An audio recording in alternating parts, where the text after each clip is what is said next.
Hey everyone, আজিৰ ভিডিঅ'টো মোৰ ব্ৰাইডেল মেকআপৰ সিৰিজটোৰ থাৰ্ড ভিডিঅ' আৰু মই আজি দেখুৱাম ব্ৰাইডেল হেয়াৰ ষ্টাইল কেনেকৈ কৰে। ব্ৰাইডেল হেয়াৰ ষ্টাইলত পাফ কেনেকৈ দিব পাৰি, খোপাটো কেনেকৈ বান্ধিব পাৰে, ফুল কেনেকৈ লগায় আৰু মাংটিকা কেনেকৈ লগায় এইবোৰ কথা ইনক্লুড থাকিব এই ভিডিঅ'টোত। আপুনি নিজে যদি নিজৰ হেয়াৰ ষ্টাইল কৰিম বুলি ভাবে তেন্তে এই ভিডিঅ'টো চাই গম পাব যে ব্ৰাইডেল হেয়াৰ ষ্টাইল কৰিবলৈ কি বস্তু আপোনাক লাগিব। প্ৰথমতে আপোনাক হেয়াৰ পেড কেনেকৈ বনাই দেখুৱাম। হেয়াৰ পেড লগালে হেয়াৰ পাফটো খুব ধুনীয়াকৈ বনাব পাৰি। আপোনাৰ তাত ক্ৰিম্পাৰ যদি নাথাকে আৰু আপুনি বেক কম্বিং বেছিকৈ কৰিব বিচৰা নাই তেতিয়াহ'লে এনেকুৱা ধৰণৰ হেয়াৰ পাফ বনাই ল'ব পাৰে। হেয়াৰ পেড বা আৰ্টিফিচিয়েল পাফ বনাবৰ বাবে আপোনাক লাগিব এটা টেক্সচাৰাইজিং স্প্ৰে, বেজি আৰু ক'লা সূতা, ব্লেক কালাৰৰ এখন নেট, লগতে লাগিব আৰ্টিফিচিয়েল হেয়াৰ। এইবোৰ আৰ্টিফিচিয়েল হেয়াৰ হয়, যিকোনো কছমেটিকৰ দোকানতে পাব 30ৰ পৰা 40 টকাৰ ভিতৰত। তাৰপিছত আপোনাক লাগিব কিছুমান side clips, U pin, TikTok clip আৰু হেয়াৰ হোল্ডিং ক্লিপ, লগতে একদম মিহি ব্লেক ইলাষ্টিকটো লাগিব। এটা ব্লেক কালাৰৰ ডোনাট লাগিব আৰু যদি আপুনি খোপাটো কাভাৰ কৰিব বিচাৰে তেন্তে আপুনি ব্লেক নেট বান ল'ব পাৰে। মিহি আৰু খুব টাইট হেয়াৰ টাই এডাল লাগিব। হোল্ডিং স্প্ৰে এটা লাগিব চুলিখিনি হোল্ড কৰি ৰাখিবৰ বাবে। তাৰপিছত লাগিব এখন ৰেড টেইল কোম, মানে ফণিখনৰ এটা মূৰ খুব জোঙা হয়। এতিয়া আৰ্টিফিচিয়েল পাফ বনোৱাৰ প্ৰচেছটো চাওঁ। মই আজি দুটা প্ৰচেছ দেখুৱাম, আপুনি যোনটো ভাল লাগে সেইটোৱে ল'ব পাৰে। প্ৰথমতে এই ব্লেক কালাৰৰ ডোনাটটো লৈছোঁ, এইটো মাজেদি হাফ কৰি কাটিম। কাটাৰ পিছত এনেকুৱা দীঘল হেয়াৰ পেডৰ নিচিনা শ্বেপ এটা পায়। ভিতৰ ফালে এনেকুৱা আপুনি লেয়াৰকৈ এৰাই ল'ব পাৰে, মানে আপোনাক যিমান মোটা পাফ লাগে সেই হিচাপত আপুনি কাটি ল'ব পাৰে। কাটি লোৱাৰ পিছত ভালকৈ চিলাই ল'ব লাগিব যাতে এডাল খুলি নাযায়। চিলোৱাৰ আগতে আপুনি চুলিত লগাই এবাৰ চাই ল'ব পাৰে যে জোখটো আপোনাৰ হিচাপত হৈছেনে নাই, নহ'লে দুইটা ছাইডৰ পৰা অলপ কাটি ল'ব পাৰে। আৰু যদি চুটি হয় আৰু ক্ৰাউন ছেকশ্যনত লগাব বিচাৰে তেন্তে দুইডাল আপুনি জইন লগাই ল'ব পাৰে। চ' ডোনাটৰ পৰা আমি এনেকুৱা ধৰণৰ পাফ পাওঁ। নেক্সট যোনটো প্ৰচেছ দেখুৱাম তাত আমি ইউজ কৰিম আৰ্টিফিচিয়েল হেয়াৰ। আৰ্টিফিচিয়েল হেয়াৰখিনি 3-4 ইঞ্চিৰ জোখত কাটি ল'ব পাৰে। তাৰপিছত এনেকৈ কাটি লোৱা 3-4 ইঞ্চিৰ যোনবোৰ পিচ তাত আপুনি টেক্সচাৰাইজিং স্প্ৰে কৰিব। তেতিয়া কি হয়, চুলিখিনি একলগ হৈ যায়, মানে গোটা হৈ যায় আৰু মেল খাই নাযায় আৰু তাৰপিছত পাফৰ নিচিনা হৈ যায়। ইয়াৰ পিছত মই হেয়াৰ নেটখনো কাটি লৈছোঁ। জোখটো আপুনি আপোনাৰ হিচাপত ল'ব। মই 10 ইঞ্চিমান দীঘল লৈছোঁ আৰু বহলটো 3 ইঞ্চিমানৰ লৈছোঁ। নেটখনত হেয়াৰ পিচবোৰ এনেকৈ দি দিব আৰু ইয়াৰ যোনটো চেণ্টাৰ হয় তাত অলপ বেছিকৈ হেয়াৰ পিচেছ দিব লাগে, কাৰণ আমি যেতিয়া পাফ বনাওঁ আমাৰ ক্ৰাউন ছেকশ্যন মানে চুলিৰ চেণ্টাৰ এৰিয়াখিনি অলপ বেছি ফুলা হৈ থাকে। তাৰপিছত এই গোটেই নেটখন ভালকৈ ৰেপ কৰি ল'ব আৰু ক'লা সূতাৰে চিলাই ল'ব। চিলোৱাৰ কোনো নিৰ্দিষ্ট অৰ্ডাৰ নাই, মানে তেনেকৈ চিলালেই হ'ল, কেৱল মাত্ৰ খুলি যাব নালাগে পাফটো। এনেও যিহেতু পাফটো চুলিৰ তলত থাকে আৰু দেখা নাপায়, কেৱল চুলিখিনি আমাৰ ফুলাই দিয়ে। ছাইডকেইটা চিলাওঁতে অলপ মিহি কৰি ল'ব যাতে পিছত ক্লিপ মাৰিবলৈ সুবিধা হয়।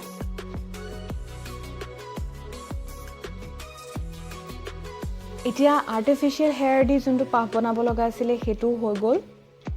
এই পাফটো মই মোৰ ক্ৰাউন ছেকশ্যনত লগাম আৰু কেনেকৈ লগাম সেইটো মই আপোনাক এতিয়া দেখুৱাই আছোঁ। যিকোনো হেয়াৰ ষ্টাইল কৰাৰ আগতে আপোনাৰ চুলিখিনি ৰিচেণ্টলি শ্বেম্পু কৰা হ'ব লাগিব, মানে চুলিখিনিত অকণো অইল থাকিব নোৱাৰিব আৰু বাউন্সি হ'ব লাগিব। অলদো মোৰ চুলিখিনি বহুত হেভি হোৱাৰ কাৰণে কেতিয়াও ইমান ভালকৈ বাউন্সি হৈ নাথাকে। তথাপি মই ফাৰ্ষ্টতে মিডল পাৰ্টিশ্যন কৰি লৈছোঁ চুলিখিনি ভালকৈ কম কৰি ছেটেল কৰি লোৱাৰ পিছত কাণৰ পৰা 1 ইঞ্চিমান পিছফালে চুলিখিনি পাৰ্ট কৰি লৈছোঁ দুইটা ছাইডে। প্ৰথমে সন্মুখৰ দুইটা ছাইডৰ চুলিখিনি হোল্ডিং ক্লিপ দুডালেদি হোল্ড কৰি ৰাখিম আৰু পিছফালে যিখিনি চুলি ৰৈ গৈছিলে সেইখিনি হেয়াৰ টাই এডালেদি বান্ধি ল'ম। ইয়াৰ পিছত সন্মুখৰ দুইটা ছাইডৰ চুলিখিনি ইলাষ্টিক হেয়াৰ টাইকেইডালেদি বান্ধি ল'ম যাতে ওপৰত যেতিয়া ক্ৰাউন ছেকশ্যনত আমি পেডটো লগাম তেতিয়া চুলিখিনিয়ে দিগদাৰ নকৰে। আৰ্টিফিচিয়েল হেয়াৰেদি যোনডাল মই হেয়াৰ পেড বনাইছিলোঁ সেইডাল মই মোৰ ক্ৰাউন ছেকশ্যনত এনেকৈ লগাই ল'ম আৰু এনেকৈ লগাবৰ কাৰণে টিকটাক ক্লিপ বৰ ইউজফুল হয়। প্ৰথমে এটা ছাইডে টিকটাক ক্লিপ লগাই ল'ব, তাৰপিছত ইজিলি হেয়াৰ পেডটো ৰৈ যায় চুলিৰ ওপৰত। দুটা সাইডে টিকটাক ক্লিপ লগোৱাৰ পিছত আৰু অলপ ভালকৈ সিকিউৰ কৰিবৰ বাবে আপুনি এনেকুৱা সাইড ক্লিপ লগাব পাৰে ওপৰ ফালৰ পৰা আৰু তল ফালৰ পৰাও কিন্তু এই ক্লিপবিলাক সাইডৰ ফালে লগাব ওপৰৰ ফালে নলগাব নহবা ওপৰৰ ফালে লগালে হেয়াৰ পেডটো আকৌ তললৈ নামি আহিব পাফটো ভালকৈ নহ'ব তেতিয়া ইয়াৰ পিছত সন্মুখৰ বান্ধি থোৱা চুলিখিনি খুলি ল'ব আৰু এনেকৈ ক্ৰাউন সেকশনৰ পৰা অলপ অলপকৈ চুলি ল'ব বেক কম্বিং কৰিব তাৰপিছত হোল্ডিং স্প্ৰেটো মাৰিব পিছফালৰ পৰা আৰু হেয়াৰ পেডটোৰ ওপৰত অলপ অলপকৈ ৰাখি যাব মন কৰিব যে হেয়াৰ পেডটোৰ ওপৰত মই প্ৰথমতে চেণ্টাৰৰ চুলিখিনি ৰাখিছোঁ আৰু শেষৰ ফাললৈ সাইডৰ চুলিখিনি ৰাখিম চেণ্টাৰৰ চুলিখিনি যেতিয়া আপোনাৰ পেডটোৰ ওপৰত ৰাখা হৈ যাব তেতিয়া আপুনি এডাল সাইড ক্লিপ লগাই ভালকৈ সিকিউৰ কৰি ল'ব লাগিব চুলিখিনি সাইড ক্লিপডাল মাৰোতে হেয়াৰ পেডডালৰ পেৰালেলি মাৰিব লাগে যাতে চুলিখিনি হোল্ড কৰি ৰাখে আৰু ক্লিপবিলাকো যাতে খুব ভালকৈ ষ্টিক হৈ যায় তো এতিয়া মোৰ ক্ৰাউন সেকশনৰ গোটেইখিনি চুলি প্ৰায় হৈ গৈছে এতিয়া লাহে লাহে দুইটা সাইডৰ ফালে যাম প্ৰসেছ একেটাই আপুনি 1 ইঞ্চি মানৰ জোখত চুলি ল'ব লাগে বেক কম্বিং কৰিব লাগে পিছফালে হেয়াৰ স্প্ৰে মাৰিব লাগে আৰু হেয়াৰ পেডটোৰ ওপৰত ৰাখি দি পেলাই ক্লিপ মাৰি ল'ব লাগে একেবাৰে সাইডৰ চুলিখিনি মানে কাণৰ ওপৰৰ চুলিখিনি লওঁতে আপুনি মন কৰিব যাতে আপুনি চুলিখিনি এনেকৈ লয় হেয়াৰ পাফটোৰ ওপৰত মানে আৰ্টিফিচিয়েল পাফটোৰ ওপৰত ভালকৈ লয় যাতে পাফটো আৰু দেখা নাপায় সন্মুখৰ খোলা চুলিখিনিৰ পৰা ওপৰৰ ফাললৈ আপুনি যিমান বেছি চুলি নিব সিমানে আপোনাৰ পাফটো ওখ হৈ গৈ থাকিব যিসকলৰ মুখবিলাক অলপ গোল হয় তেওঁলোকে পাফটো আৰু অলপ বেছি ওখ কৰিব পাৰে কিন্তু মোৰ মুখখন যিহেতু অলৰেডি দীঘলেই হয় তো মই বৰ বেছি ওখ পাফ এটা নিবিচাৰোঁ সাইডৰ চুলিখিনিটো যদি আপুনি পাফ বনাব বিচাৰে তেতিয়া আপুনি ডোনাট পাফটো ইউজ কৰিব পাৰে কিন্তু মই মোৰ সন্মুখৰ চুলিখিনিত পাফ নলগাওঁ আৰু মই জাষ্ট বেক কম্বিং কৰিম অলপ ভলিউম ইনক্ৰিজ কৰিম তাৰপিছত হোল্ডিং স্প্ৰেটো এনেকৈ মাৰি ওপৰত যোনটো পাফ আছিলে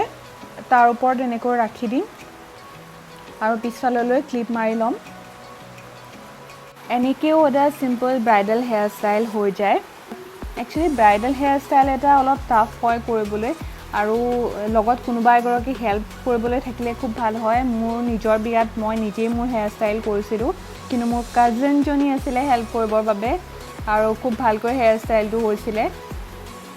কাৰোবাৰ পৰা হেল্প পালে আৰু অলপ বেছি ভালকৈ হেয়াৰ ষ্টাইলটো কৰিব পৰা যায়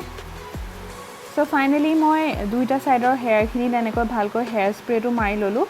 আৰু ফণিখনেৰে ভালকৈ স্মুথ কৰি লৈছোঁ যাতে একো উখুৰা মুখুৰা হৈ নাথাকে এতিয়া গোটেইখিনি চুলি একলগ কৰি পেলাই পিছফাললৈ এনেকৈ বান্ধি লৈছোঁ খোপাটো বান্ধিবৰ বাবে ডোনাট ইউজ কৰিলে খুব কম সময়ৰ ভিতৰতে ভালকৈ খোপা এটা হৈ যায় নহবা যদি আপুনি হেয়াৰ ষ্টাইল কৰিবলৈ যায় তেন্তে সময়ো বহুত লাগে আৰু অকলে কৰিব নোৱাৰি কিন্তু ডোনাট এটা থাকিলে আপুনি অকলে নিজৰ খোপাটো বান্ধি ল'ব পাৰে প্ৰথমতে ডোনাটটো ভালকৈ চুলিৰ গুৰিৰ ফালে প্লেচ কৰি ল'লোঁ আৰু তাৰপিছত চুলিখিনি এনেকৈ স্প্ৰেড কৰি ল'ম ডোনাটটোৰ চাৰিওফালে খুব ভালকৈ স্প্ৰেড হ'ব লাগিব তাৰ কাৰণে আপুনি ফণিখনেৰে অলপ ফণিয়াই ল'ব পাৰে যাতে ডোনাটটো ভালকৈ কাভাৰ কৰে আৰু তাৰপিছত যদি এনেকৈ ব্লেক ইলাষ্টিকডাল লগাই দিয়ে চুলিখিনি তেনেকৈ ধুনীয়াকৈ প্লেচ হৈ থাকে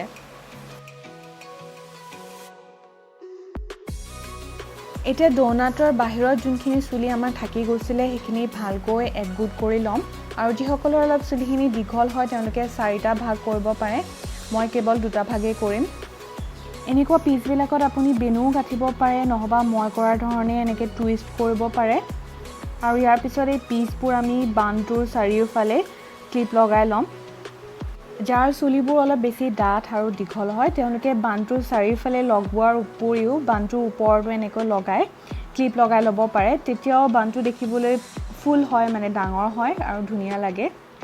মই সন্মুখৰ ফালে 2টা হেয়াৰ পিচ এৰি দিছিলোঁ কাৰ্ল কৰিবৰ বাবে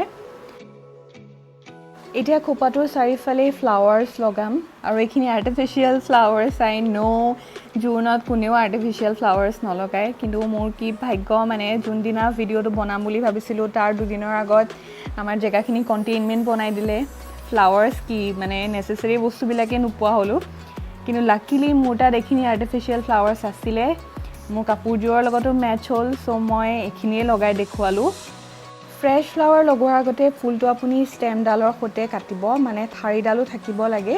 ঠাৰিডাল খোপাটোৰ ভিতৰত এনেকৈ ছাইডৰ ফালে সুমুৱাই দিব লাগে আৰু এনেকৈ সুমুৱাই দিয়াৰ পিছত 3-4 মান একেলগে ফুল লগোৱাৰ পিছত এডাল দীঘল সাইড ক্লিপ দি ক্লিপ মাৰি ল'ব লাগে তেনেকৈ বহুত সময়লৈকে ফুলখিনি ভালকৈ থাকি যায় গতিকে ভালকৈ সিকিউৰ কৰিবলৈ হ'লে ষ্টেমৰ সৈতে ফুলটো কাটিব খোপাটোত সুমুৱাৰ পিছত ষ্টেমডালৰ ওপৰত ক্লিপ লগাই ল'ব ফুলখিনি ভালকৈ লগাই হোৱাৰ পিছত আপুনি ফুলখিনিৰ পিছফালে মানে খোপাটো ঢাক খাই থকাকৈ উৰণিখন লগাই ল'ব পাৰে যিহেতু জোৰোণত উৰণি লগায় এইখিনিতে আৰু এটা কাম কৰিব পাৰে যদি আপোনাৰ সন্মুখৰ ভাগৰ চুলিখিনি হেয়াৰ লাইনটো মানে অসমান হৈ থাকে তেন্তে আই শ্যাডো বা আইব্ৰাও পাউডাৰ আইব্ৰাও এনেকৈ লগাই ল'ব পাৰে হেয়াৰ লাইনটো সমান হৈ থাকিলে দেখিবলৈ বেছি ভাল লাগে ইয়াৰ পিছত সাইডৰ যোনকিটা পিস আছিল সেইখিনি মই কাৰ্ল কৰি ল'ম কাৰ্ল কৰাৰ আগতে প্ৰথমতে হিট প্ৰটেক্টেন্ট স্প্ৰে লগাই ললো তাৰ পিছত ষ্ট্ৰেটনাৰ ডালেদি মই কাৰ্ল কৰি ল'ম আৰু কাৰ্ল কৰি হোৱাৰ পিছত এই পিস কেইটাটো মই হোল্ডিং স্প্ৰেটো মাৰি দিম যাতে কাৰ্লখিনি ইনটেক্ট হৈ থাকক এতিয়া লগাম মাংটিকা আৰু মাংটিকা লগোৱাৰ ইজিয়েষ্ট ৱেটো হৈছে মাংটিকাৰ যোনডাল হুক থাকে তাত এনেকৈ ইউপিন এডাল লগাই ল'ব লাগে প্ৰথমতে তাৰপিছত মাংটিকাডাল আপুনি য'ত লগাব বিচাৰিছে তাত ভালকৈ প্লেচ কৰি লোৱাৰ পিছত ইউপিনটো আপোনাৰ যোনটো হেয়াৰ পাফ আছিলে তাত প্ৰথমতে সিধাকৈ সুমুৱাব লাগে আৰু তাৰপিছত ৰাইট সাইড বা লেফট সাইডে বেকা কৰি দিব লাগে তেনেকৈ কৰিলে মাংটিকাডাল খুব ভালকৈ হুক লাগি যায় আৰু পিছত খুলি অহাৰ ভয় নাথাকে সো এইটোৱে আছিলে মই দেখুৱাব বিচৰা ব্ৰাইডাল হেয়াৰ ষ্টাইলটো হেয়াৰ পাফ কেনেকৈ বনায় ডোনাট কেনেকৈ লগায় ফ্লাৱাৰ্ছ কেনেকৈ লগায় লগতে মাংটিকাটো কেনেকৈ আপুনি প্লেচ কৰিব পাৰে এইখিনি কথা গম পালোঁ যদিও এইটো প্ৰফেশ্যনেল হেয়াৰ ষ্টাইলিছৰ নিচিনা হোৱা নাই কিন্তু আপুনি যদি নিজে হেয়াৰ ষ্টাইলটো কৰিম বুলি ভাবে তেন্তে এই ভিডিঅ'টো চাই আপুনি গম পাব যে কেনেকৈ কৰিব পাৰি ভিডিঅ'টো চাই ভাল পালে লাইক এটা নিশ্চয় কৰিব লগতে চেনেলটো সাবস্ক্ৰাইব কৰি ল'ব আৰু এই সিৰিজটোৰ আগৰ দুটা ভিডিঅ' চাবৰ বাবে এই দুটা লিংকত ক্লিক কৰিব পাৰে